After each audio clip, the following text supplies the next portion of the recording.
has changed. So I think absolutely there have always been practices on Wall Street that are not great and that are dubious. But what I would say, the simplest way to mark what has changed is look how banks make their money. So when I joined the firm in 2000, or let's just say when I joined Wall Street, at least half the money was being made in the original things that made finance get called finance. Wall Street financed things. They helped companies raise money. They advised companies on merging. They acted as an advisor in all sorts of capacities.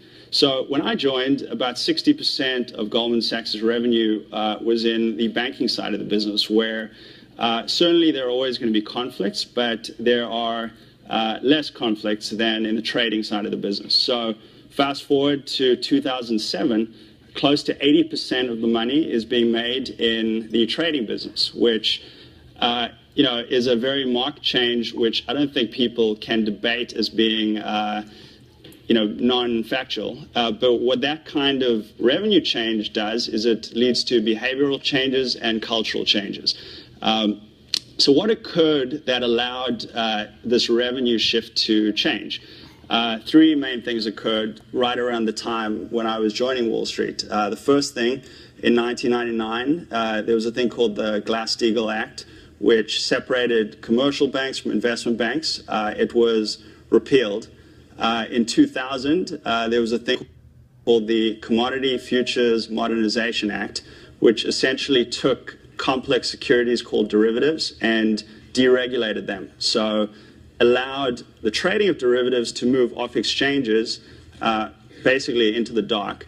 And the third thing that happened was a thing called the net capital rule was overturned. And what that did is it allowed banks to increase their leverage from, now leverage, for those who don't know, is basically if you have $1, you can effectively lever yourself up by taking bets 10 or 20 or 30 times the amount with the $1 you have by borrowing extra money. So from the early 2000s to the mid 2000s, banks took their leverage from 5, 6, 7 to 1 up to 35 to 1. So with these three things, which were all regulatory in nature and which were all ultimately lobbied for by the banking industry, it became very clear that, as the professor said, the old model of long-term greedy, which long-term greedy was a motto that Goldman Sachs had for many years, which essentially said, if we do right by clients over the long term,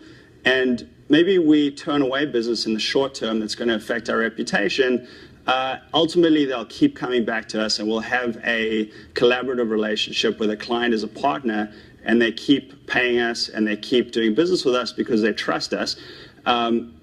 This shifted to a model that I would call short-term greedy, which ultimately makes more profits for individuals and for the firm in the very short term, but from a long-run standpoint, doesn't serve your business well and doesn't serve the society well, because potentially you're doing business that's toxic to your clients and ultimately endangers the system, as we saw in 2008, where Lehman, Merrill Lynch, AIG had taken such huge risk that it ultimately brought the whole system down, and the government had to come in and bail the system out. So when we talk about all these regulations occurring, what basically happens is it becomes clear that it's more advantageous for the bank to start betting with their own money, because if you can take levered bets of 30 to 1, you may actually start seeing your client more as an information provider to help you bet more smartly,